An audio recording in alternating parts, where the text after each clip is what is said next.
She team లాగే మాకు he team కావాలి అని చెప్పేసి మనతో పాటు అంటే ముఖ్యంగా ఇందులో పాల్గొన్నది ఒక ధర్నా చౌక్ లో ధర్నా అయితే స్టార్ట్ చేశారు. అయితే దీనికి సంబంధించి ఇప్పటి వరకు షీ టీమ్స్ ఎలాగా ఉన్నాయో, హ్యూమన్ కమిషన్స్ ఎలా పనిచేస్తున్నాయో, మహిళా కమిషన్లు ఎలా పనిచేస్తున్నాయో అలాగే ఇప్పుడు హీ టీమ్ కోసం కూడా ఒక కమిషన్ ఏర్పడాలి. అది అంటే పురుషుల కోసం ఖచ్చితంగా ఒక కమిషన్ అయితే ఉండాలి అని చెప్పేసి అయితే అని అంటున్నారు. దీనికి సంబంధించి and Shekhar Pasha and Kelvin అంటే ముఖ్యంగా ఇందులో పాల్గొన్నారు అని చెప్పుకోవచ్చు. అయితే దీనికి సంబంధించి ఇప్పుడు మనతో పాటు అంటే ఇక్కడ మనం మాట్లాడించే ప్రయత్నం చేద్దాం వాళ్ళతో పాటు కూడా. అంటే వాళ్ళు ఏం కోరుకుంటున్నారు, వాళ్ళు ఏం ఆశిస్తున్నారు అనేది కూడా వాళ్ళని అడిగి తెలుసుకునే ప్రయత్నం చేద్దాం. సో ప్రస్తుతం మనతో పాటు కెవిన్ ఉన్నారు. ఎవరైతే ఈ ధర్నా చౌక్ లో ఈ ప్రొటెస్ట్ కి సంబంధించి అంటే షీ టీమ్ లాగే హీ టీమ్ కావాలి అని చెప్పేసి ఒక ధర్నా స్టార్ట్ చేశారు.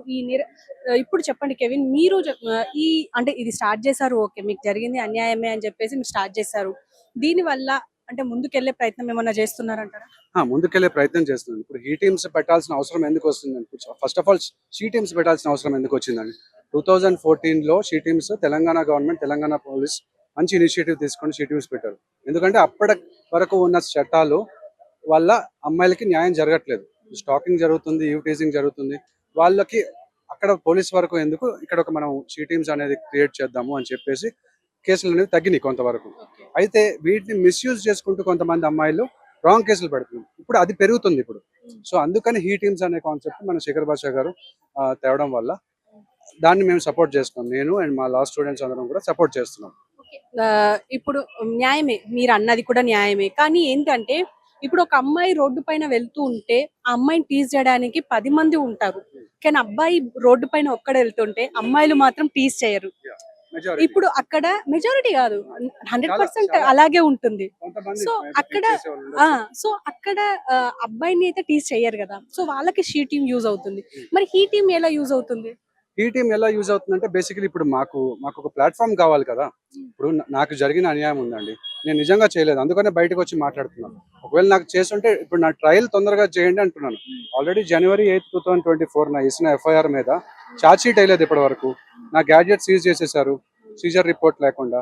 నా గ్యాడ్జెట్స్ లేకపోతే నేను ఉద్యోగం ఎట్లా చేసుకోవాలి, నాకు ఉన్న అప్పులు ఎట్లా తీర్చుకోవాలి, మా ఫ్యామిలీని ఎట్లా పోషించాలి నేను. సో ఇప్పుడు హీ టీమ్స్ అంటే నేను ఆల్రెడీ ఎస్ఐ అయినప్పుడు సిఏ దగ్గరికి వెళ్ళాను, నెక్స్ట్ స్టెప్. తర్వాత ఏసీపీ దగ్గరికి వెళ్ళాను, తర్వాత డీసీపీ దగ్గరికి వెళ్ళాను, కమిషనర్ దగ్గరికి వెళ్ళాను, డీజీపీ గారికి, జితేందర్ గారికి లెటర్స్, శిఖా గోయల్ గారికి లెటర్స్, అందరికీ లెటర్స్ రాశాను. అయినా కూడా నాకు న్యాయం జరగట్లేదు. అందుకనే కదా ఇప్పుడు స్టేట్ హ్యూమన్ రైట్స్ కమిషన్ కి కూడా నేను వెళ్ళి, తర్వాత లోకాయుక్తకు కూడా వెళ్ళి కంప్లైంట్స్ ఇస్తే అక్కడేమో జడ్జిలు లేరు. సో మన సొసైటీ అనేది, సిస్టమ్ అనేది చాలా స్లోగా ఉండి లక్షల కోట్ల కేసులు అవుతున్నాయి. ఎందుకు? రాంగ్ కేసులు పెట్టడం వల్ల. సో ఇప్పుడు నేను ఓన్లీ అమ్మాయిలనే అనట్లేదు, అమ్మాయిలతో పాటు పక్కన ఉన్న అడ్వకేట్స్ ఎవరైతే ఎంకరేజ్ చేస్తున్నారో, పక్కన ఉన్న పోలీస్ వాళ్ళు తీసుకుంటున్నారు ఎఫ్ఐఆర్లు, మొత్తం సిస్టమ్ అంతా కూడా రాంగ్ గా ఉంది. సో అందరం కూడా మనం ఒక పీస్ఫుల్ సొసైటీ కోసమే కావాలని ఫైట్ చేస్తున్నాం. నేను అంటే ఇప్పుడు స్టార్ట్ చేశారు, ఓకే, నెక్స్ట్ స్టెప్ ఏంటి అంటే ఇప్పుడు ఈ పీస్ఫుల్ ధర్నాని మీరు ధర్నా చౌక్ లో స్టార్ట్ చేశారు. కానీ ఇది ఇప్పుడే ప్రజల్లోకి కానీ ప్రభుత్వం దృష్టికి కానీ ఇప్పుడే వెళ్ళదు అన్న ఒపీనియన్, మీరేమంటారు? అదే, మీ జర్నలిస్టులు ఎవరైతే ఉన్నారో thank you so much for coming. And me support తోటి డెఫినెట్ గా గవర్నమెంట్ వరకు రీచ్ అవుతుంది, ఇది ఢిల్లీ వరకు రీచ్ అవుతుంది. మనకి సీనియర్ అడ్వకేట్స్ వీళ్ళందరూ వచ్చారు, లా స్టూడెంట్స్ మేమందరం ఉన్నాం.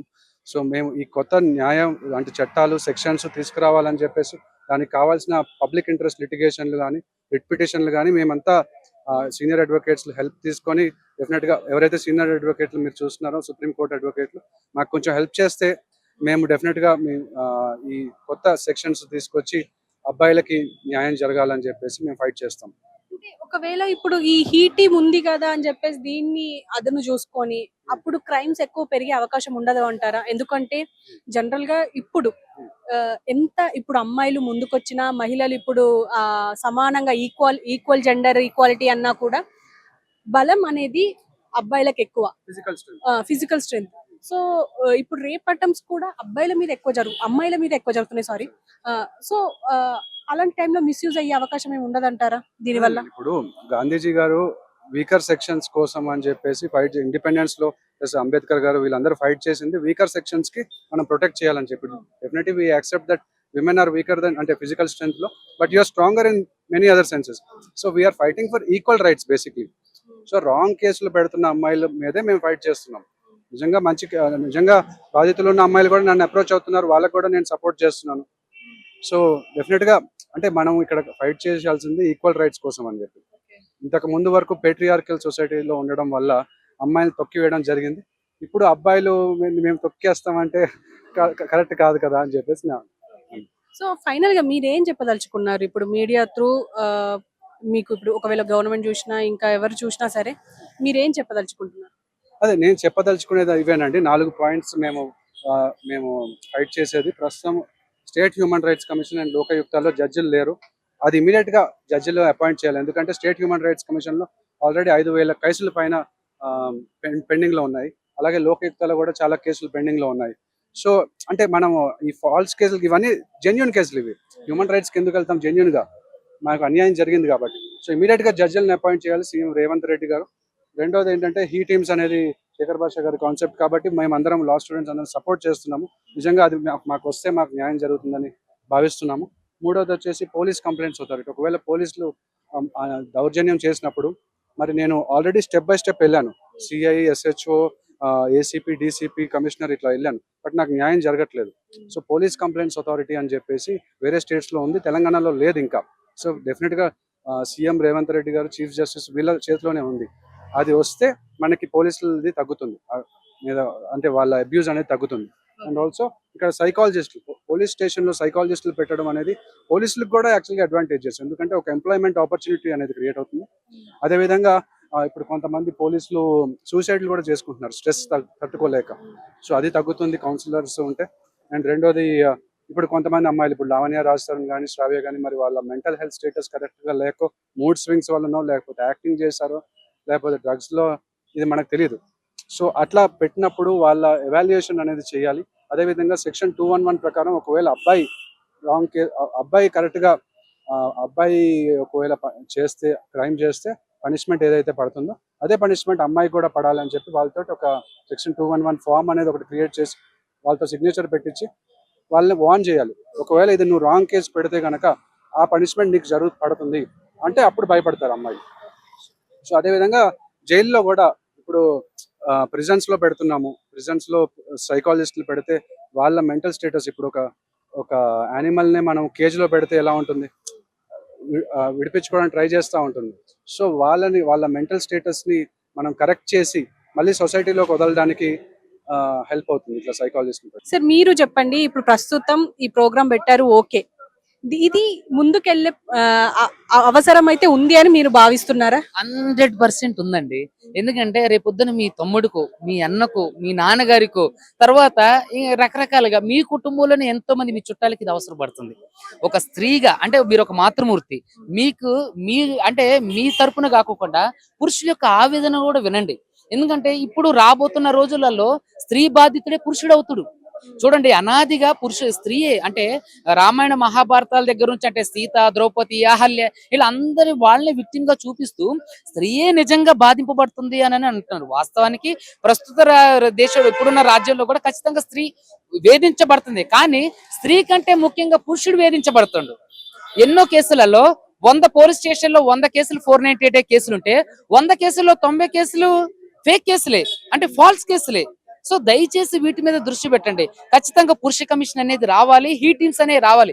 ఈ రోజు పురుషుడు అనేవాడు స్వేచ్ఛగా తిరగగలగాలి అని. చూడండి, ఆన్ బెడ్ లో కూడా పురుషుడు తన భార్య మీద చేయి వేయడానికి లేదు, ఇష్టం లేకుండా మ్యారిటల్ రేప్ కిందకు వస్తుంది. అంటే పురుషుడికి తన రెక్కలన్నీ విరిచేసి కూర్చోబెట్టినట్టుంది.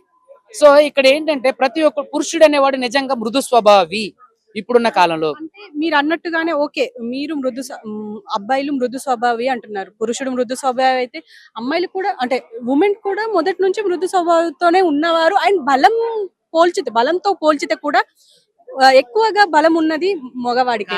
కానీ మీరు దీన్ని ఎలా? కానీ ఇప్పుడు బల ప్రయోగం అనేది స్త్రీల మీద పురుషులు గ్రామ స్థాయిలో జరుగుతుంది, అది కొంత తగ్గరే, సిటీలో జరగదండి. చదువుకున్న ఇప్పుడున్న పురుషులు ఎవరో కూడా స్త్రీల మీద, అంటే నార్మల్ గా భార్యల మీద 90% కొడతారు, 10% వరకు కొడతారు. 10% పురుషులు కొడతారు, రకరకాలుగా సెక్షువల్ హారాస్మెంట్స్ ఉంటాయి, మ్యారిటల్ రేప్స్ అన్ని ఉంటాయి. కానీ 90% వరకు 80% వరకు చాలా ప్యూర్ సోల్ ఉంటారు, చాలా జెన్యున్ గా ఉంటారు, చాలా సింపుల్ గా ఉంటారు, చాలా మృదువుగా ఉంటారు. సో భార్య మీద వెళ్ళి గొడవలు పెట్టుకోవాలని ఎవరు అనుకోరు. పురుషుడే ఎక్కువగా డిస్టర్బ్ అవుతారు గొడవలలో. సో కాబట్టి ఖచ్చితంగా పురుషుడికి న్యాయం జరగాలి, హీ టీమ్స్ అనేవి రావాలి, పురుష కమిషన్ అనేది రావాలి. దీన్ని ఎక్కడి వరకు తీసుకెళ్లే ప్రయత్నం చేస్తున్నారు? అంటే చూడండి, ప్రయత్నం చేయటం మా బాధ్యత, మా గొంతు ప్రభుత్వానికి వినిపించడం మా బాధ్యత. ఇక్కడ ఎస్ఐ గారు కూడా ఉన్నారు చూడండి, ఎన్నోసార్లు వాళ్ళ పోలీస్ స్టేషన్ లోనే పురుష బాధితులు ఎంతో మంది వచ్చి ఉంటారు. సో కాబట్టి దయచేసి పురుషులు దాదాపుగా 80 నుంచి యాజ్ ఎ అడ్వకేట్ గా నా